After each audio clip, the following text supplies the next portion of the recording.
Oh halo, are you people ready? Ketemu bersama kami di pagi-pagi. Hai semuanya, kembali lagi di pagi-pagi bersama Paulus dan Gita. Di video kali ini kita bakalan sosokan mereview drama Korea yang habis kita tonton. Dramanya adalah Our Beloved Summer. Sekarang udah ada di Netflix. Tapi sebelum kita mulai ke videonya, kita mau shout out dulu ke sponsor hari ini.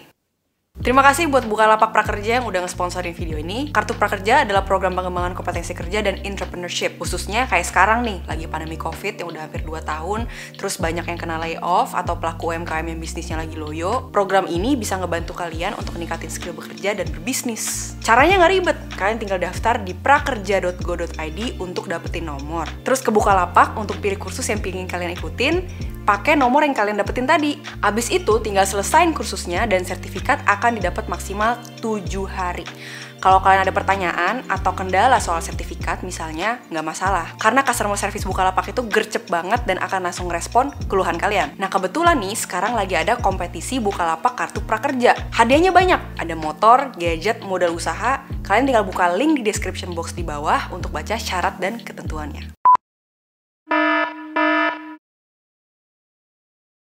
Our Beloved Summer ini adalah romcom, premier di SBS bulan Desember 2021 kemarin. Sekarang dramanya udah kelar dan bisa ditonton di Netflix. Ceritanya tentang satu pasangan yang dulu sempat pacaran di sekolah, terus putus. Nah, sekarang ceritain nih gimana keadaannya mereka pas udah 5 tahun setelah putus. Soalnya mereka mau shoot dokumenter yang dulu sempat viral waktu mereka masih SMA. Kalau untuk case-nya mungkin beberapa udah pada familiar kali ya. Ada Kim Dami, terus Choi Won Sik, Kim Song Chol, sama Ro Jong Lee. Our Beloved Summer ini ada berapa episode ya? Ada 16 episode kalau nggak salah. 16 ya. Yeah. Setiap episode itu 1,5 jaman, cukup lama sih. Aku berasanya. Dan karena emang pace-nya lama banget gitu kan di awal-awal. Mungkin kita ngomongin ke apa yang kita suka dulu kali ya. Boleh, boleh. Yang aku suka dari dramanya, pertama dari segi estetik. Itu menurut gue bagus sih. Sesuai dengan selera kebetulan. Gue suka yang, misalnya kalau kalian bandingin sama drama yang Indonesia bikin kopiannya tuh Nikita Willy. My Love from Another Star atau My Love from the Other Star. Nah itu kan warnanya terlalu di mata apparent banget gitu, terlalu kontras banget gitu loh. Kayak warna sinetron banget gitu. Dan ini SBS gitu. SBS tuh kalau misalnya kalian tahu dan kalau kalian bandingin sama yang sekarang gitu, mungkin karena kemajuan zaman juga gitu sih. Karena kayak Secret Garden, My Love from Another Star, kita tahu itu kayak TV show gitu. Sementara kalau iya kayak sinetron gitu. Tapi kalau sekarang kualitas gambar, warna dan lain-lain tuh udah mendekati movie gitu. Jadi kayak wajar sih. Iya. Orang akan suka sama warnanya dan akan sangat melihat perbedaan yang lumayan signifikan. Terus dari segi interior rumah gue suka banget. Gue sampai bikin di The Sims satu apartemen gitu inspired by rumahnya si Gabungan antara brick, terus kayu, terus sama beton, itu menurut gue sangat bagus sih. Udah gitu dia kan artis juga kan, for some reason kayak dibuatnya sedemikian rupa supaya it matches the whole vibe gitu. Dari segi kostum aku juga suka banget sih. Sebenarnya tipikal Korea sebenarnya kostumnya. Mereka tuh the whole package gitu sih, kayak kamu kalau setiap ada TV show yang viral gitu pasti mereka tuh sampai ngebikin tren baru. Ingat gak dulu yang Goblin? Tokebi ya bener. Yeah, Goblin terus tuh semua orang kan ada pakai coat panjang gitu, terus atau enggak gitu. pakai yang turtleneck gitu kan. Emang mereka kayak mikirnya sampai sejauh itu sih. Mungkin karena negaranya juga kecil gitu kali ya, jadi mudah gitu untuk bisa driving konsumen hanya dari kayak ibaratnya satu media gitu, jadi gampang viralnya gitu loh.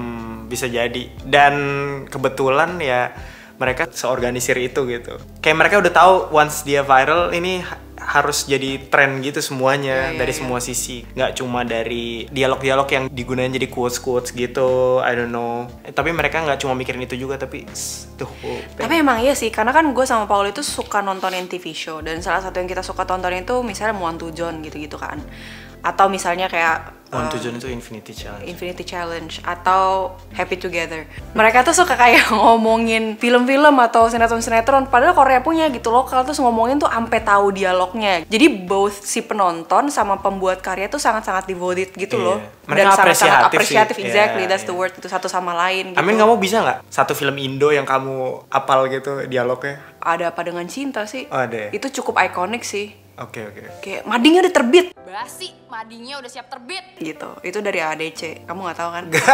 Ada orang-orang kayak gini memang. Mungkin karena Indonesia tuh tapi Amin, yang aku yakin di Korea juga ada sih orang-orang yang kayak lost track, kayak apa sih yang lagi terjadi. Kebetulan aja yang kita tonton tuh orang-orangnya yang ngikutin Iya, gitu. iya. Tapi kalau aku tipikal orang yang emang gak nge-save di memori aja sih. Hal-hal yang kayak aku pikir, oh ini coba buat simply for entertainment gitu. Jadi aku nggak, walaupun aku misalnya aku suka suatu movie, aku nggak yang sampai dialog yang ini nih gue apal banget dan bisa kayak recited gitu.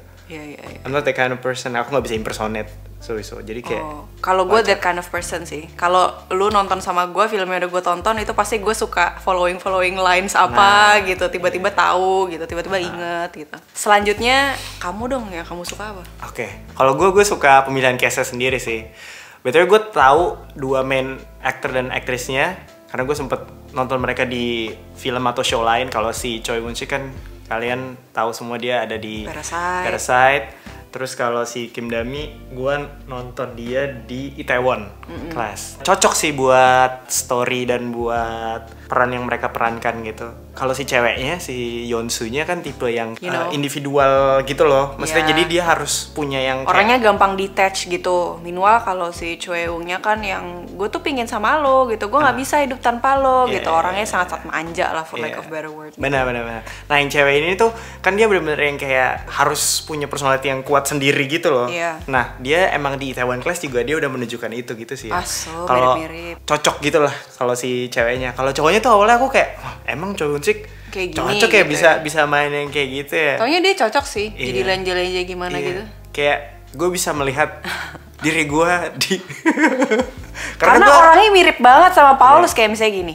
Bukan orang ya, maksudnya peran yang dia perankan. Orangnya mas, semua orang juga tahu nggak ada mirip-mirip sama kayak dia kan bilang si Choyongnya, iya gue suka gue jadi orang-orang ambis gitu, kayak itu nggak cocok gitu kan, rasa seperti itu. Gue sukanya kayak tiduran aja nggak ngapa-ngapain. Kayak bilang anjir nih mah Paul banget, gue bilang kayak orangnya sluggish gitu loh, nggak mau ngapa-ngapain, bobo nonton di sofa gitu. Ibaratnya gambarnya dia aja sempet diikutin gitu kan sama kompetitornya, jelas-jelas. Dia nggak peduli. Tapi dia nggak marah, dia nggak peduli. Sangat tidak konfrontasi orang. Iya, itu juga sangat relatable sama aku. Iya. Nah di situ gue kayak merasa awalnya kayaknya orang ini nggak cocok deh. Tapi along the way gitu gue mulai setelah 5-6 episode gue mulai fond sama karakter itu. Mereka believable ya? Iya, mereka believable. Kalau dari muka gue suka banget sama mereka berdua karena mungkin sekarang juga udah following the trend kali ya. Gue ngeliat sekarang kayak tren Korea itu beberapa main cast-nya itu bukan yang orang-orang cantik dan ganteng seperti textbook cantik ganteng Korea selama ini gitu loh. Kayaknya emang udah mulai bergeser sih. Exactly, kyowo gitu kyowo, kan. Terus yang mukanya natural gitu. Yang dulu kan ya mata belok, ya gitulah Gangnam banget. Sekarang tuh mencoba untuk emphasizing natural beauty of Korea Kim gitu. Go-eun, dia si Kim Dami, terus si Camelia belum Go. Iya tahu. Ya itu. Kalau gue sih suka sih, karena apa ya, itulah uniknya gitu sih kalau dari Korea, dibanding dia harus mengikuti beauty standarnya Eropa. Enggak, mereka emang creating itu aku rasa. Kayak mereka creating trend fashion. Jadi ntar eranya kan waktu itu eranya Tri Diva itu, Joo Ji Hoon, Kim Tae Hee, sama satu lagi aku lupa. Terus sekarang eranya mereka nih, era natural. Nanti mungkin bergeser lagi. Berbeda lagi. Tapi kalau gue suka sih yang ini sih. Jadi ibaratnya gue bisa relate gitu sebagai orang biasa. Oh bisa relate, ini adalah orang-orang sekitar yang gue temukan di hidup gue gitu. Orang-orangnya kayak normal gitu kelihatannya. Terus si Choeungnya juga nggak yang ganteng-ganteng gitu. Karena dipasangin sama si ceweknya ini, jadinya cocok ya. Cocok gitu. Iya. Kalau yang satu cute, yang satu ganteng emang nggak cocok sih. Atau yang satu cantik terus yang satu cute nggak cocok sih kayaknya. Origin story-nya di sini juga menarik. Kayak contohnya si Choeung yang ternyata anak angkat. Terus si Kim Ji Young yang dia juga ada masalah sama ibunya. Terus juga dia ternyata suka sama si Yeonsu. Terus si Yeonsu yang dulu growing up miskin gitu. Jadi di kita jelas gitu kenapa mereka ini menjadi karakter yang sekarang yang kita tonton sekarang gitu, ada alasannya gitu, dan ibaratnya kita juga diikut sertakan di proses mereka berkembang gitu. Aku rasa mungkin itu juga yang ngebuat kenapa jadi lama kali ya. Jadi 16 episode Maksudnya di-dragging dan gitu. dia 1,5 jam itu emang supaya kita building karakternya, mereka punya space banyak gitu, makanya kita bisa kayak Nah, ngerti. itu sih yang tadinya kan aku kan nggak terlalu suka, sama kayak kamu sih, kayak lama banget sih gitu. Tapi lama-lama aku ngerti sih, karena Kenapa itu harus tadi, gitu ya? karena jadi kayak kita dikasih space, bener kata kamu, dikasih space untuk bisa deket sama si karakternya gitu, bisa numbuhin rasa kepercayaan gitu sama karakternya. Oh ya, gue percaya nih dia kayak gini. Pas kita ngelihat dia struggling, oh gue percaya dia emang struggling nih di sini gitu. Gue percaya nih emang dia marah di sini gitu. Walaupun semua itu nggak ditunjukkan hanya dengan dialog gitu ya, atau hanya dengan kita diperlihatkan di zaman dulu dia seperti apa. Dari dia diem-diemnya, dari dia kayak ekspresi mukanya, dari situ sih kayak akumulasi dari itu semua sih yang ngebikin aku jadi lama-lama oke, now it makes sense gitu. Oh iya, aku kan sama Choi Young aku bisa relate gitu. Aku merasa dia itu cerminan aku. Kalau kamu sama Yeon tuh bisa nggak? Dari segi dia toughen up-nya iya, dan dia kan toughen up karena dia punya ya masa lalu yang tidak enak gitu kan, dia selalu struggle gitu, dia sama neneknya doang gitu, jadi dia cuma lembeknya ke nenek doang karena dari kecil dia cuma adanya neneknya aja gitu. Itu aku bisa relate. Aku juga bisa relate kenapa dia akhirnya mengusir Choi Young dari dirinya ketika dia lagi struggling. Nah itu kenapa emang? Menurut kamu? Karena mungkin orang-orang seperti Yeonsu gitu kan, yang emang dari dulu ibaratnya ditaruh di otak, pokoknya gue cuma ada diri gue sendiri gitu, gue cuma bisa depending sama diri gue sendiri. Itu defense mechanism dia gitu. Gue lagi struggling, gue pokoknya sendiri gitu. Aku kira dia malah ngasih space supaya ya si cowoknya bisa berkembang dan gak Itu juga sih, bergantung mulu gitu. itu juga mungkin salah satunya. Tapi misalnya itu bukan, aku juga bisa ngerti. Soalnya aku merasa masalah yang dibuat di dalam dramanya sendiri sometimes unnecessary gitu loh. Contohnya? Ngerti gak maksud aku? Ya kayak, bukankah dia bisa ngomong aja gitu once dia harus pergi, dan maksudnya kan dia yang harus pindah gara-gara masalah duit itu kan. I mean, emang hal seperti itu nggak bisa dibicarakan ya sampai harus ngebuat dia pergi loh, maksudnya dengan cara kayak ngejahatin supaya Choi Young-nya benci gitu sama dia. Tapi aku tuh juga bisa ngerti yang, karena manusia itu kayak gitu juga gitu. We tend to complicate things. Apalagi misalnya kita bener-bener udah strugglingnya dari lama gitu loh, yang kayak dari Yeonsu gitu, dia struggling dari dulu gitu kan, dari dia kecil gitu sampai sekarang. Aku bisa ngerti sih kenapa akhirnya semua tuh berkelumut gitu di otak dia, kayak anjir lah gitu, ini semua udah pergi lo gitu. Dan akhirnya kita ibaratnya nyusahin diri kita sendiri gitu. Aku juga sering melakukan itu di kehidupan aku sehari-hari. Mungkin kamu juga kayak gitu, sering complicate things, kayak sebenarnya hal ini, masalah ini nggak seburuk itu, tapi kamu kayak entah kenapa nggak bisa Kalau aku sih berpikir. making it worse di dalam kepala aku sendiri kalau aku. Iya, tapi kamu tidak beraksi, tidak do some action. I guess that's what makes human sih. Oke. Hal-hal kecil kayak gitu malah yang bikin aku jadi makin relate sama si dramanya. Soalnya menurut aku itu yang kayak memperpanjang. Dia ada unnecessary things yang nggak perlu sebenarnya dimasukin dalam cerita. Ya nggak tahu sih. Ya itu suka-suka Ya. kreator dramanya juga sih Iya. sebenarnya, cuman dan ya. jatuhnya preferensi penonton sih. Amin kalau ada part-part yang kita nggak suka, sekarang Netflix sudah bisa fast forward gitu. Zaman dulu kan kalau kita nonton di TV nggak bisa yang fast forward, operator Indosiarnya gitu. Kita cuma kayak nontonin aja gitu, nungguin Bener-bener. gitu. Part yang gue juga suka itu part orang tuanya si Choi Young sih. Mereka tuh acknowledge perasaan dan yang dirasain Choi Young gitu. Kan ada orang tua yang ya udahlah, mereka baik sebagai orang tua, tapi mereka nggak tahu mereka harus ngapain gitu. So Iya. they just udahlah nak atau gimana gitu, mereka cara menenangkannya. nggak bisa menjadi baskom emosi anaknya gitu. Iya, even waktu mereka itu sampai yang kayak, aduh minta maaf ya, gue nggak bisa menolong atau gimana gitu. Iya, Pokoknya gua nggak dia bisa do better sebagai parents gitu. itu sangat injong gitu. Ada orang tua seperti itu. Ya, bagus ya. Iya. Ini sangat-sangat sesuai dengan trennya juga di tahun 2022, emang orang tua ya harus lebih baik daripada orang tua boomer ya. Iya benar. Kalau aku gemes banget sama ibunya Kim Ji Young. Parah banget, kayak yang dia dari kecil ditinggalin. Aku nggak tahu dia ngapain gitu kan.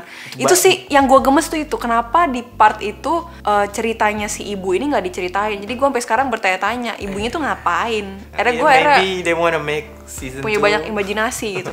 Dia tuh sebenarnya ngapain kerjanya? Apa dia mesti kerja? Apakah dia ada masalah sama keluarganya yang lain gitu.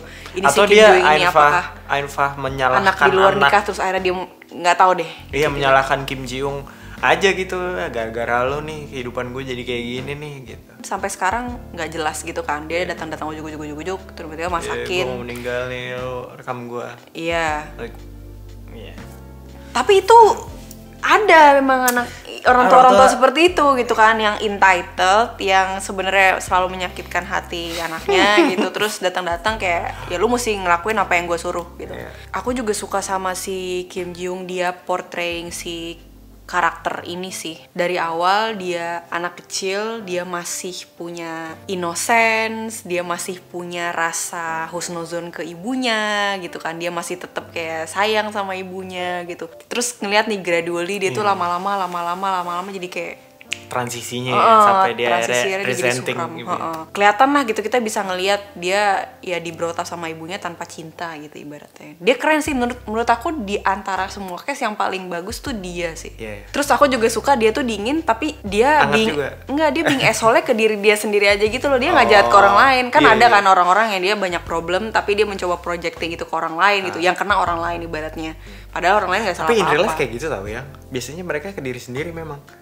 Ya bagus kan berarti. Iya, maksudnya realistis ya. Iya. Lanjut ke hal-hal yang kita tidak suka. Tadi juga sudah sempat kita omongin, gue paling gak suka sama pace-nya sebenarnya. Tapi tadi kamu bilang ada alasan kenapa pace-nya selama itu untuk membuat kita mungkin terbiasa dan mengenal karakternya. Cuman buat gue ada part yang sebenarnya bisa dibuang gitu. Tadi kita berdua sempat ngediskusin drama ini. Nah, Paul brought up actually a good point. Dia bilang gini, kalau nonton drama ini, Paul fast forward 5 detik, 10 detik, bahkan 15 detik, dia masih belum mendapatkan things gitu loh yang baru gitu. Oh, masih sama aja, dia masih tahu aja gimana jalur ceritanya gitu. Meanwhile ada beberapa drama atau film yang bahkan kita fast forward ke 5 detik aja, udah beda lagi, kita ketinggalan sesuatu gitu. Kayak lu emang harus duduk untuk ngelakuin hal itu. Makanya gue mikirnya karena mungkin ini kan SBS gitu, yang nonton ya ibu-ibu yang di rumah gitu, atau sambil nyetrika ya kayak gitu gue ya, sambil ngepel atau sambil masak. Jadi kayak kalau misalnya tinggal bentar 20 detik deh gitu, paling balik lagi masih belum ada hal yang signifikan gitu, masih bisa relate. Oh lagi kayak gini nih, masih sama-sama bisa nyambung gitu. Dibandingkan misalnya sama Hospital Playlist atau misalnya sama film No Country for Old Men, kayak lu harus stay di situ, kalau nggak ntar lu ketinggalan ceritanya even like 10 seconds gitu, lu ngapain dulu, ke toilet dulu, udah lu kehilangan apa ya, hal yang penting gitu. Karena kalau misalnya mau ngomongin tentang vibe quietness, is that even a word tadi? I think so. Iya, pokoknya kalau mau comparing quietness-nya itu, si film No Country for Old Men itu juga quiet gitu. Cuma masalahnya di quiet itu bukan berarti kosong. Ada banyak certain things yang harus kita pick up untuk bisa knowing the whole stories gitu. Bahkan suka kelewat, kita pikir itu kayak nothing tapi ternyata it is something gitu, it is a clue gitu kan in regards to the plot. Nah cuma kalau si Our Beloved Summer ini banyak yang quietness-nya itu sebenarnya nothing basically. Jadi kayak makan kerupuk aja gitu sebenarnya. Tapi ini perbandingan ekstrim ya. No Country for Old Men emang dia salah satu movie yang paling bagus penulisannya untuk ngebuat penonton tuh ikut terlibat dalam story-nya sendiri gitu, dalam storytellingnya. Kalau ini kan ya emang buat TV show, buat light drama aja romcom gitu-gitu. Nah ada lagi juga yang aku nggak suka, yang apa? NJ. Lu kenapa sih ada di situ gitu? Atau basically emang cara acting dari aktor atau aktris yang mereka di dalam TV show sebagai idol emang kayak gitu di Korea. Karena gue ngebandingin sama contohnya dulu, kalau kalian ingat The Producer, si Ayu main sebagai idol gitu kan, cara actingnya juga kayak gitu. Nah itu aku rasa yang trainernya sama itu bisa jadi. Terus kalau actingnya sama, entah kenapa cara dia portraying karakternya persis gitu loh. Dan itu nggak cuma buat si Kak Ayu doang gitu, ke beberapa karakter lain yang songong, yang well off, yang tajir, yang terkenal, itu rata-rata gitu cara portrayingnya. Ada contoh lain? Nggak bisa, aku nggak bisa pinpoint. Tapi that kind of acting I have seen that hundreds of times gitu. Terus akhirnya gue kepo lah ya. So if you watch something, you would Google the cast and stuff like that gitu. Nah I did exactly the same to NJ. Terus kayak okay, she's still young, maybe she still doesn't have like a lot of experiences. Maybe. But on top of it, I was like, dude, you attend actually acting school gitu, drama school. Dia kayak kuliah, terus kuliahnya jurusannya drama or something. Makanya aku bilang, itu kayaknya emang kayak udah trainernya sama itu, profesornya sama atau itu. standarnya emang begitu. Nih cara acting sebagai idol nih kayak gini nih kalau di buku pelajarannya mereka. Bisa jadi sih. Soalnya gini, dia kan pingin memperlihatkan kalau gue itu I have everything in life, I have fame, I have money, everybody adores me, whatever. Tapi I'm actually empty gitu. I'm looking for something. I don't have friends. Nah, cara dia portraying itu tuh kayak terlalu shallow menurut gue. Ngerti aku ya. Kayak tiba-tiba langsung kayak gini, lah. Gitu, ngerti gak sih? Nggak dibikinnya tuh karakternya tidak kompleks gitu loh. Beda sama si Jiung gitu kan. Jiung tuh sebenarnya bisa banget ya, kalau dia tidak bisa acting, dia bisa banget tuh ended up acting kayak NJ. Ibaratnya kan dia kan juga di atas banyak kertas kompleks gitu kan. Dia itu emaknya nggak ada, tapi dia punya Choeung, dia punya keluarga Choeung yang nganggep diterima segala tapi macam. dia masih iri juga sama Exactly, itu kan ada the whole apa ya, ekstrim kiri ekstrim kanan, ibaratnya kayak NJ gitu. Tapi cara dia portrayingnya bagus gitu loh. Kita believe gitu sama struggle dia segala macam. Kayak NJ tuh kayak gue nggak believe gitu, gue kesel aja. Mungkin karena dia orang biasa juga di portraynya di situ yang sebagai PD gitu. Sementara ini kan idol, dia artis gitu loh. Jadi ya mungkin karena kita nggak bisa relate itu yang ngebuat kita jadi kayak bisa apaan jadi sih, gitu. Bisa jadi, tapi aku leaning towards dia nggak bisa acting. Pas dia lagi ngedubbing nih, 잠깐만요, 친구 없는데. Gitu, tiba-tiba kayak langsung sedih gitu. I don't have friends, but I don't have friends in real life. Kayak langsung sedih. Gitu deh pokoknya teman-teman. Itu aja sih sebenarnya. Itu aja dari kita ya, unek-unek drama Our Beloved Summer. Yang kamu sekarang, ngabisinnya berapa lama ya? I don't know. I watched it on the bus, on the way to work gitu kan. Bahkan when I was working, I watched it as well gitu. Jadi lumayan. Aku ngabisin cuma 3 hari. Tapi nggak 3 hari kamu sih. Iya. It's a bit mungkin kalau ntar gue ngulang lagi, mungkin ada hal yang gue Pick akan up temukan lagi, atau teman-teman ada hal yang yang kita belum sebutin yang kalian ternyata suka, itu boleh banget tuh di mention di bawah. Kayak contohnya kayak di dramanya Kim Sono dan Suzy dan Nam Joo Hyuk yang sekarang lagi ulang tahun ke-29 ya. Itu kan juga sempat ada threadnya tuh di Twitter kan, breaking down the character gitu. Seru banget ya ternyata ya ngomongin karakter-karakter drama Korea ini. Padahal orangnya nggak tahu nih kita omongin kayak gini. Ya itu kan yang jago writernya berarti. Ngebikin mereka orang ngebikin, sebuah diskusi karakter. gitu kan. Bandingin sama startup lah yang. Kamu suka yang mana? Duh, susah sih. Kayaknya aku masih leaning towards startup sih. Lebih banyak aja gitu yang aku picked up dan nggak banyak unnecessary things gitu yang aku tonton di situ. Dan emang konfliknya tuh lebih jelas juga sih menurut aku. Everything is about love triangle. Iya. Yes, sebenarnya semuanya mirip-mirip aja sih, cuman startup kayak lebih gitu. Kalau aku dari segi penulisan karakternya ya dan origin story mereka gitu, aku lebih suka Our Beloved Summer. Lebih believable buat aku.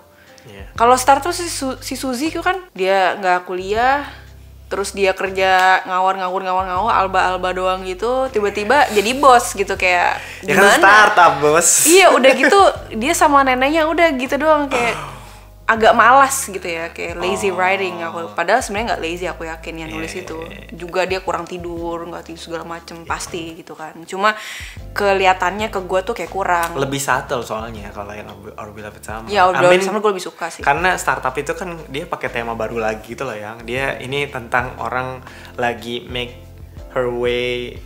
Bener.